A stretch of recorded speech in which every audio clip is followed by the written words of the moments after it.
In the near future, Earth is a perfect place with no violence and a healed environment. However, this is because aliens known as souls have taken over humanity. They're parasites that travel from planet to planet, inserting themselves into the bodies of the dominant species and getting rid of the host's consciousness. The souls can still access the host's memories and can be differentiated from normal humans by the silver rings in their eyes. There are a few humans that haven't been taken over yet and hide away to survive. One of these rebels is Melanie, who is trying to hide in a hotel but sadly is still found by a group of cop-like souls known as Seekers. Melanie manages to hit a few of them and runs to the next floor, where she jumps through the window and obtains severe injuries when crashing on the ground. The Seekers capture her and take her to a medical facility, where all of Melanie's wounds are instantly healed with an alien spray. Then they take a soul parasite from a capsule and insert it in her body. When she wakes up, her eyes have changed and the soul in her introduces herself as Wanderer. For the rest few hours, Wanderer is allowed to rest and get used to the new body, only to discover a voice in her head. It turns out Melanie refuses to die and is fighting Wanderer's control. Later, Seeker Blondie calls Wanderer to her office and asks her to access Melanie's memories so they can learn where the rebels are hiding.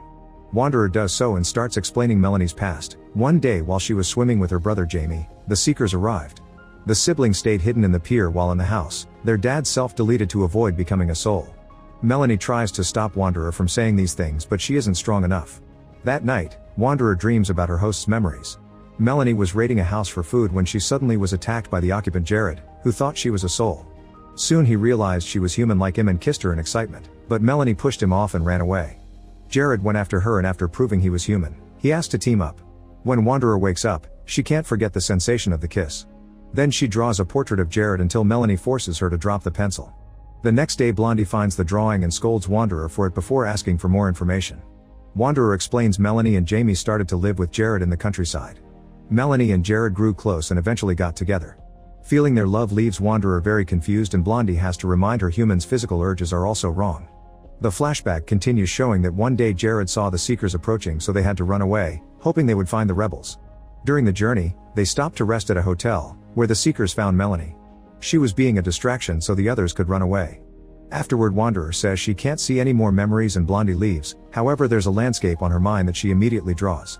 Melanie convinces her to tear the paper into pieces because showing that location to the Seekers would put her loved ones in danger. For the next few days, Blondie keeps on interrogating Wanderer, who doesn't say anything more because now that she's felt Melanie's love she wants to protect it. One afternoon, Blondie informs Wanderer that Jared was sighted and the Seekers would soon find him. Wanderer freaks out and tries to attack her, but Blondie quickly overpowers her and puts her to sleep with the spray. Later at the facility, Blondie and a doctor conclude Melanie isn't letting Wanderer take over and announce they'll transfer her to a more compliant host. Blondie plans to take over Melanie just to see her memories and ditch the body later. Wanderer is left to rest for the night since the procedure is in the morning, and Melanie convinces her to escape. She teaches her how to get the door stuck with a chair and makes her jump off the balcony, landing in the pool. A Seeker tries to stop Wanderer, but Melanie makes her turn the spray to put him to sleep. Then Melanie wants to steal a car, however Wanderer knows she can just ask for it by saying it's an emergency. A driver gives it to her without hesitation because these aliens don't usually do crime and blindly trust each other. In the building, Blondie and the doctor struggle with the door and eventually break it down, but it's too late. They search the room and in Wanderer's clothes they find the pieces of the drawing. During the drive Melanie keeps sharing memories of his relationship with Jamie to distract Wanderer and force the hands to steer the car into the direction of the rebels' base. When Wanderer realizes this, both girls start fighting over the wheel and causes the car to crash off the road. With no other choice, Wanderer lets Melanie guide her through the desert, making sure to step on rocks to avoid leaving tracks. At the Seeker facility, Blondie puts the drawing together and finds the location on a digital map. She immediately leaves in her modern vehicle and reaches the spot with the crashed car, but there are no tracks for her to follow. She calls backup and sends them to search the area. Meanwhile Wanderer keeps on walking through the desert with just a small bottle of water from the car. Eventually the sunburn is too much and passes out under a tree. There she's found by Jeb, the leader of the rebels. As he gives her some water Wanderer says you found us, and the use of us gets Jeb's attention. At that moment more rebels arrive, but they aren't happy. Maggie slaps her while Ian and Kyle want to kill her for being a parasite. However Jeb keeps them back with his weapon and blindfolds Wanderer to bring her with them. The group enters a secret cave in the mountains where the rebels have been hiding all along. Melanie's loved ones are there, but Jared immediately hits her. Maggie says Melanie should be taken care of by their doctor like the other parasites, but a shocked Jamie disagrees. Wanderer is given a room and Jamie spies on her through a hole on the roof. Melanie asks Wanderer not to tell anyone about her voice because they'll think she's lying. Jared guards her room knowing the other guys will want to kill her. When they come, Jared starts fighting Kyle and Wanderer rushes out to defend him, but they ignore her and keep fighting. Ian uses the chance to grab Wanderer and start choking her, but at that moment Jeb shows up and fires a warning shot, making everyone stop. He announces the corridor to Wanderer's room is now off limits and threatens to shoot anyone who tries again. Before leaving, Jared asks Jeb to keep Jamie away from her. Sometime later, Ian, Jared, and Kyle notice that the Seekers are in the area. Eventually the group gives up because there are no clues to follow, but Blondie refuses to leave with the others. Back to Wanderer, she finally sees Jamie spying on her and explains she's taken over Melanie's body while Jeb listens to them in secret. At that moment the guys come back and Jared reminds Jamie to stay away from Wanderer because she's evil. However, Ian is starting to have doubts because souls usually don't come to the defense of others. In the desert, Blondie gets a call informing that the search team is going back because humans were detected in the area. In the morning, Jeb tells Wanderer he'll call her Wanda for short and takes her to an underground river so she can wash herself. Then she takes her to their wheat plantation, which they keep alive thanks to some mirrors in a hole in the roof that redirect sunlight. At the same time the Seekers begin searching the area in helicopters. Soon Jeb hears the choppers and sends everyone to close the mirrors so they won't be seen, getting rid of the reflection just in time. After the helicopters are gone, Jeb gives his weapon to Jamie so he can feel safe while hanging out with Wanderer, not telling him he kept the bullets. Jamie takes Wanderer to see a cave filled with glowworms and Melanie decides they should share the truth. Wanderer explains that Melanie is still alive inside her and a relieved Jamie hugs her. Meanwhile a group of humans leaves in trucks to search for supplies. They ride a supermarket and when they're loading the trucks, they're found by a Seeker. Jared quickly knocks him out and puts him in the truck before they drive away. The next morning Wanderer is invited to harvest the wheat. While she works, she keeps exchanging flirty looks with Ian. Maggie refuses to give her water and Ian shares his. Wanderer enjoys the attention even though Melanie reminds her he tried to kill her. Suddenly the sound of the choppers coming back startles Jamie and causes him to get hurt with a scythe. Everyone rushes to close the mirrors again and avoid getting found. The helicopters fly away and notice one of the trucks on the road driving faster than allowed. The guys in that truck open fire and scare the chopper away, but Seekers in cars soon start chasing them. Soon they're surrounded with no ways to escape, so the guys decides to crash the truck to avoid getting caught. In the other truck, Jared and Kyle are devastated to watch their friends die but they have to pretend to be souls and keep going. The Seeker Blondie notices the hesitation and informs her team. Soon a Seeker car begins chasing them as well and Kyle opens fire to no avail. Jared stops the truck under a bridge and causes the car to crash against it. Then he and Kyle try to kidnap the driver, but at that moment Blondie arrives and begins shooting at them. The guys immediately escape in the truck and Blondie accidentally shoots the Seeker driver instead, killing him. The other Seekers calling her out on it, saying she's losing control and needs to drop this pointless chase. In the caves, Wanderer shares stories about her people.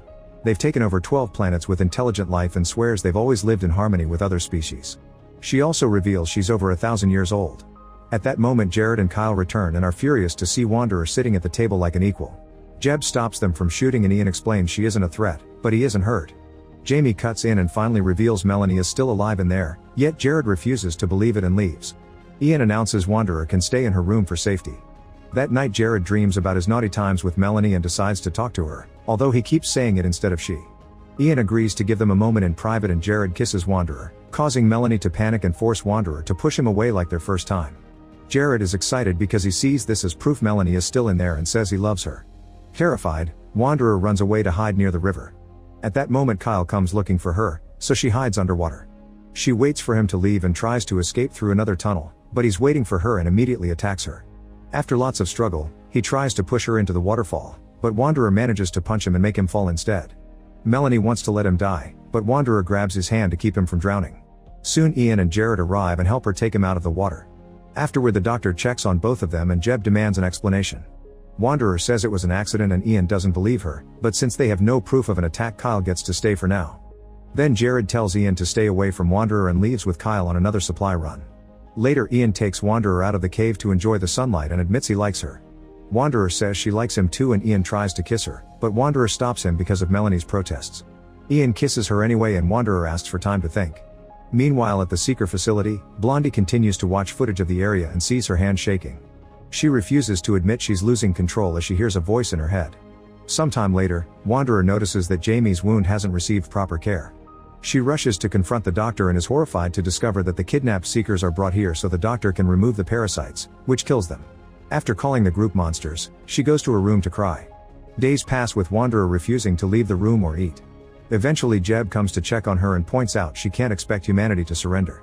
Wanderer wants to leave, so to make her stay Jeb promises not to bring any more hostages. He also informs her that Jamie is severely sick because his wound is infected. Worried, Wanderer rushes to check on Jamie as she tries to talk to Melanie, yet the voice isn't responding anymore. She lies to Jamie and says Melanie is fine, but then she rushes to see Ian and asks him to kiss her. Nothing in her tries to interrupt the kiss, which confirms Melanie is gone. However, Ian refuses to believe it and asks Jared to kiss Wanderer instead. This causes Melanie to react and make Wanderer bite Jared to stop the kiss. Hearing about Jamie, Melanie agrees they must do something and Wanderer convinces Jared to take her to the city. Outside the hospital, Jared's knife gives Wanderer some wounds that she uses to get an appointment with a doctor. The advanced spray immediately heals all the wounds, and while the doctor is distracted, Wanderer steals a bunch of spray bottles in her bag. On her way out, she sees a soul capsule and takes it as well. Nearby, a mysterious bike gets ready to follow them. The duo makes it back to the caves and the sprays immediately heals Jamie, who instantly feels better. Now the group trusts Wanderer more and take her to their next supply run because she can get all the food legally, thanks to her eyes. Moments later, when they return to the cave, they're shocked to see the guard dead on the ground. At that moment, Blondie appears because she had been the one on the bike. She gets ready to shoot them, but Jeb appears and shoots her down first. Blondie is taken to the cave and healed with a spray, which leaves her very confused. Wanderer asks her a few questions and realizes the other seekers don't know where she went, so they should be safe. After lots of thinking, Wanderer talks to the doctor and says she can teach him how to remove parasites without killing them if he promises not to murder them anymore, which he agrees to. Afterward, Blondie is sedated and the doctor makes an incision, which Wanderer uses to teach the humans how to carefully remove the alien by coaxing it out. The little alien is put inside the capsule she stole and Blondie wakes up as a human again, revealing her original name as Lacey. Like Melanie, Lacey was also stuck inside her own head, and this caused Blondie to chase after Wanderer to stop more hosts from becoming like her. A few hours later, the group goes to the city and Wanderer uses the laser system through which the capsules arrive at Earth to send the Blondie parasite back to space. When they return to the caves, Wanderer asks the doctor to remove her from Melanie's body and let her die. Everyone disagrees with the idea since they can save the parasite too, but Wanderer doesn't listen. Ian goes after her and says he loves her, so Wanderer finally gives him a kiss as goodbye. Sometime later, Wanderer wakes up and is shocked to see Melanie in front of her. The group brings a mirror and explains they've given her the body of a girl that had brain death, so instead of taking a life she's actually helping this person live. Now Wanderer can start a new life with Ian with her new human named Wanda, while Melanie gets to go back to Jared. Some months later, both couples are out in the city and are stopped by a seeker. He immediately removes everyone's sunglasses to learn they're human and notices Wanda's alien eyes, asking if she's a prisoner. The others want her to lie to save herself, but Wanda says she's friends with humans. This causes the seeker to smile. It turns out he's also working with a group of humans who has been looking for other survivors, and they invite the couples to team up. Make sure to subscribe and turn on notifications so you can watch more videos like this. Thanks for watching.